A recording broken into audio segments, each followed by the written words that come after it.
Hi, my name's Sue Ellam and I'm a tarot reader and I have been for 25 years. And I use the Mythic Tarot, which is based on Greek mythology. And hello, I'm Carrie Beleno. I am an intuitive Reiki master teacher and a spiritual life coach.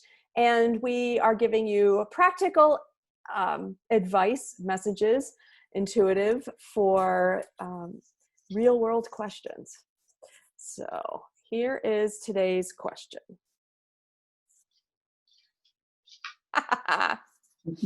Sue and I just had a wonderful long conversation before we started taping. So, how do we cope with fear? Pertinent. Okay, how do we cope with fear?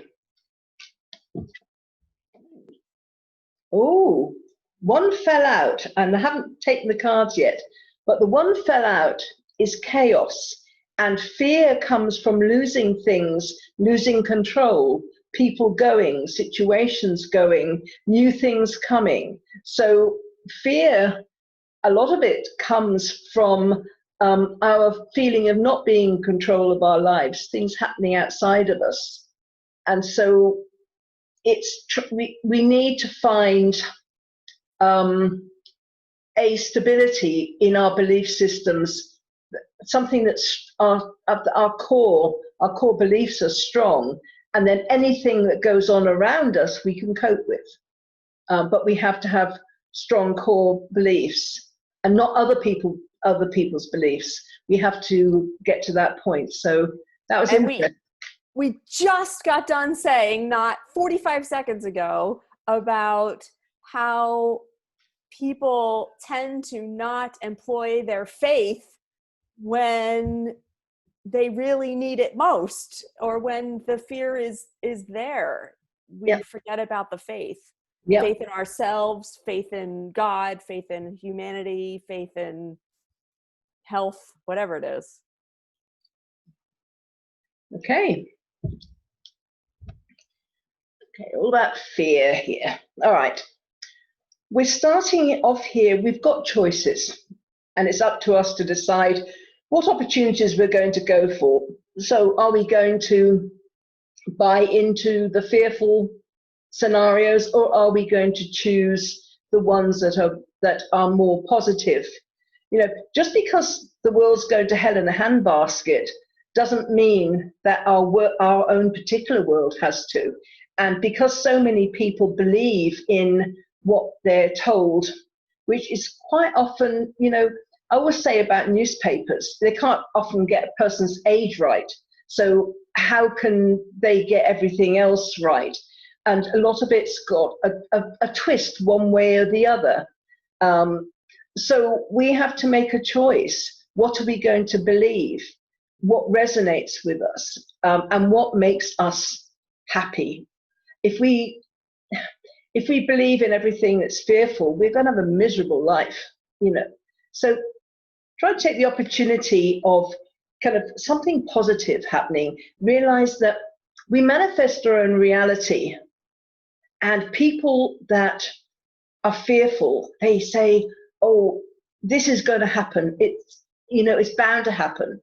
And they are brilliant manifestors because they draw to them what they've been putting all their energy in. And all they have to do is change their perspective, and then some great things can happen because they can manifest love. They can manifest a feeling of bonds with other people, kind of their hearts being kind of full. So people can manifest really wonderful things happening if only they believe it. But because we are being fed fear every day, all day, by news channels, by papers, whatever your source of information is, we are being fed fear. So I suggest, maybe get a few positive things kind of coming your way, and you'll be amazed how life will transform. You'll get small rewards for effort you're making. There's still a lot of hard work ahead. It's easy to go back into fear because usually most of the people that surround us are in fear of one sort or another. So, and if you're not fearful, They think that you're not aware. You don't know. You don't know everything that is going to terrorize you. I mean, I've mentioned this also before in a previous video. I don't remember which one. But, if I'm not fearful, then people think that I just don't know the truth of things. That I need to be made aware. I need to be given all these examples so that I don't sleep at night anymore. And people think they're doing it for my own good. I can't quite, I can't quite get the logic of that, but you do have to keep working at positive thinking and not going along with the naysayers, so you need to leave it behind. You need to leave all the negativity behind. You need to leave behind the fear-based thinking, and then you can reorientate yourself on an inner level, on a financial level. There's a lot of fear about finance, and I know that we've mentioned that before. There's all these different fears that we can fall into because the media and the people close to us, especially ones that are going through tough times, we see fear everywhere. It's very rare to be in a community where everybody is thinking positive. You really have to make a lot of effort to get a support system of friends who don't buy into fear. But it's so easy to get a support system of friends that are fearful about everything. That's a popular trend, unfortunately. We will get stuck between a rock and a hard place. It's like when you decide not to be fearful anymore, then people are going to get upset with you because they'll think that because fear is, sometimes it can be comfortable, because when you're fearful, sometimes you blame other people. You say, well, it's their fault. They did this to me.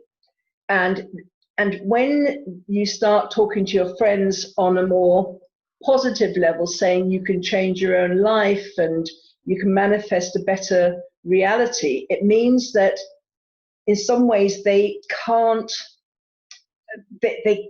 no longer blame other people. They have to take responsibility for their own lives. And some people don't want to do that. So whatever way you go, someone's going to get upset with you. But it's starting new projects, starting new things. So once you've actually come away from a fear-based belief system, you can start new things, and that's another way of doing it. Start a hobby, something that you really enjoy doing. You'll then meet more people that enjoy doing the same things. Follow your heart.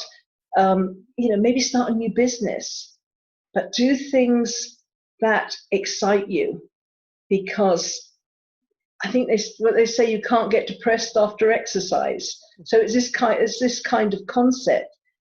Get a new maybe you'll get a new load of friends as well. Especially, I know the more positive. I mean, I was quite negative in my kind of earlier years, and I saw the kind of downside of everything.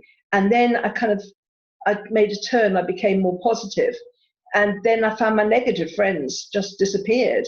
We didn't have any arguments. They just got bored with me because I wasn't moaning and groaning about things and supporting them in their moaning and groaning about things. So I ended up, losing a lot of these friends. I said it wasn't unpleasant. It's just that we kind of stopped calling each other. But new people came in, new people that would try and lift me up and I could lift them up. And that's what you can get if you step away from fear. Those are the cards. Well, thank you. You've said a lot of what in fact, you said the word choices when I wrote down the word choices. So the first thing that came to me was that loss of control, that first random card that came up, the loss of control and the chaos and we are creating our reality. We do bring those things to us, and we do it so that we have these choices to make. We do it so that we have these opportunities to follow what our heart wants and to choose appropriately, to choose what our soul wants. And that's often why we bring chaos into ourselves or to ourselves. So I do want to stress one thing, that the cards that you said is about turning off the media, turning off social media, turning off the news media, because they are fear-based. Fear sells. Fear sells in medicine, fear sells in media, and it's important that you spend some time reflecting. And there's different degrees of fear. So if you've been one that's fearful of everything and you know it, and it causes you anxiety, then take small steps. So move up into a different perspective. For instance, big discussion right now in America is about wearing masks. People are fighting that tooth and nail. And I just want, I want to stress the reflective part of looking at the fear. There's one thing to be practical and common sense and say, this disease is not something I want, or I want to prevent someone else from having fear. If I don't wear a mask, someone else will have fear. And that's still a degree of owning fear about like not wanting to get the COVID, but it's much different than the paralyzing, anxiety-ridden fear of the unknown, victimhood kind of fear. So if you can't get to the point, don't beat yourself up. If you can't get to the point yet where you're like, I have no fear, I'm not worried about anything, get to the middle ground, which is, I'm going to do what feels right for me, and I'm going to have common sense, and I'm going to approach change with an open heart or an open mind, or I'm going to choose what feels best to me in the moment. And that's a higher vibration place than living in the victimhood fear. So I'm encouraging you to do this raising up in stages, because Sue is correct. You are going to attract new people. The people that are in that deep despair, fear, anxiety place are different than people that are in the, I'm going to reflect and take a look and try to make small changes and step forward and go with the flow. Those people are different. And then the people that are truly fearless, and I'm not talking about the uncaring people. You can be fearless and still be protective of your neighbor. You can be fearless around change and jumping into the pool, but you don't have to drag everyone down with you. So that kind of fearlessness is not egoic. It is faith. It is self-assuredness. It is belief. And that's what we're encouraging you to work toward. I think that's well, I can't think of anything else to say. That's Well, really what I was trying to say.